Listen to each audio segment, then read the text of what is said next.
Have you ever wondered why breathing in the ocean feels so much harder than in a pool? If you've ever run out of breath, swallowed a mouthful of salt water, and felt panic rising, then today, I'm going to share the secret to turning the ocean into your companion, not your enemy. Hello, my friends. I'm so glad you're here. Swimming, whether in the pool or out in the open sea, is one of the greatest gifts that age still allows us to enjoy. I've met people in their 60s, 70s, even 80s, and they've told me, the moment I step into the water, I feel young again. But I've also heard a common fear. I'm fine in the pool, but when I go out into the ocean, I panic. I just can't breathe. And maybe you've felt that way too. The truth is, breathing in the ocean is not the same as in the pool. The waves, the currents, the salt, the vastness, they can all throw your breathing out of rhythm. But trust me, once you understand these differences and learn how to adjust, the ocean will no longer feel like a threat. Instead, it will become a place that gives you a profound sense of peace. The fundamental difference between pool and ocean. In a pool, everything feels stable and orderly. The water is calm, the lane lines are clear. There's no wind, no waves. You are almost in complete control of your environment. If your breathing is a little off, you can simply correct it on the next lap. But when you step into the ocean, you enter a living world. The water is never still. The surface is always moving, sometimes gently rippling, sometimes crashing in strong surges. The wind blows, waves break, currents pull. And all of this impacts one thing directly: your breath. Studies show that in natural environments like the ocean, our heart rate and breathing patterns tend to be 25% less stable compared to swimming in a pool. That's why you might feel out of breath. It's not that you've grown weaker, it's simply that your body is negotiating with nature. One of my students, John 68, once said to me, "In the pool, I feel like I'm practicing scales in a quiet music room. But in the ocean, it's like I'm performing in a symphony with all of nature." And he was right. The ocean doesn't move to your rhythm. You have to learn to move with its rhythm. Breathing technique for open water.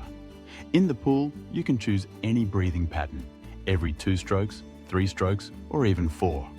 But in the ocean, your breathing has to be in sync with the waves. The golden rule in open water is simple. Exhale continuously, inhale quickly. Picture this: you're swimming freestyle, your face underwater. You start exhaling immediately, slowly and steadily, like a long, calm piece of music. Then, as you turn your head, you don't wait for a perfect, clear sky. You simply catch a small pocket of air between the waves. Inhale fast, efficiently, then return your face to the water and keep exhaling. It sounds simple, but it changes everything. When you exhale continuously, your lungs don't fill up with excess CO2. You don't feel suffocated, and you don't panic when a wave suddenly splashes over your face. And when you inhale quickly, the waves can't catch you off guard. An Olympic coach once told me, "In the ocean, you can't control the waves, but you can control your breath. And if your breath is steady, the waves become your background music." The advantages and challenges of salt water. The ocean does give you one gift that a pool cannot. Salt water helps you float more easily. For older swimmers, this is a blessing. You don't have to strain your muscles to stay balanced. Your body feels held, embraced, supported. But along with that comes a challenge: saltwater intrusion. If you open your mouth too wide or mistime your inhale, the water floods in, leaving your throat burning, your stomach queasy, and your confidence shaken. That's why I often encourage my students to practice a small exercise before heading out to deeper water. Stand at the shoreline where the waves meet your legs. Keep your mouth gently closed. Only open your lips at the exact moment you inhale. Repeat this for a few minutes. This isn't just a technical drill, it's a neurological one. It trains your body to build a natural reflex. For those of us over 60, reflexes may not be as quick as they once were.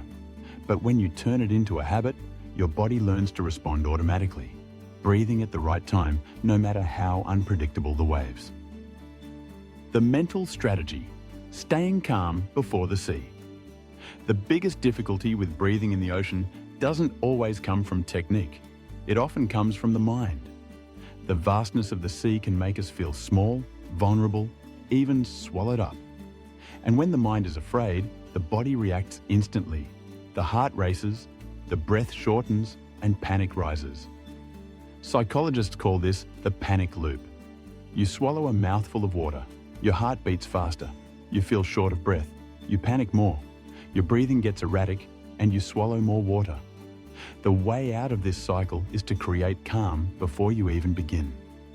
I often tell my students, before swimming, stand on the sand, close your eyes, take a slow breath in through your nose and a long breath out through your mouth while listening to the waves. Let the sound of the ocean become familiar, a rhythm you can swim with rather than against. One of my students, Mary, 74, used to tremble at the sight of the open sea. But after a few weeks of practice, she told me, "Now I don't fight the waves anymore. I swim with them, and when a wave lifts me up, I feel like I'm dancing with nature." Pool versus ocean. When to choose, each pools and oceans are not opposites, they complement each other. In the pool, you refine your technique. Steady breathing, precise head turns, controlled heart rate. The pool is like a classroom where every detail can be practiced and perfected. But the ocean is the grand stage. Out there, you take what you've learned in the pool and apply it with flexibility and grace. The ocean teaches you that not everything can be controlled. And the real lesson is learning to breathe, to let go, and to listen to nature. I often tell my students, in the pool, you learn each note. In the ocean, you play the symphony. And that symphony has the waves, the wind, your heartbeat. And together, they create music. You see, breathing in the ocean and in the pool are very different, but both carry their own gifts. The pool teaches you discipline. The ocean teaches you flexibility. The pool shapes your technique. The ocean shapes your spirit. And the most important thing is this. At any age, you can learn a new way to breathe, a new way to approach the water. I've seen men and women in their 70s, even their 80s, who once trembled as they stepped into the sea. And just weeks later, they smiled wide and said, "I've never felt this free in my life." Swimming, in the end, is not just exercise. It's meditation. It's music. It's a way to reconnect with your breath and with life itself. If you've ever swum in the ocean, share your breathing experience in the comments. Your story might help someone else feel more confident. And don't forget to hit subscribe so we can keep moving forward together, discovering the secrets that help you swim stronger, go farther, and savor every moment in the water.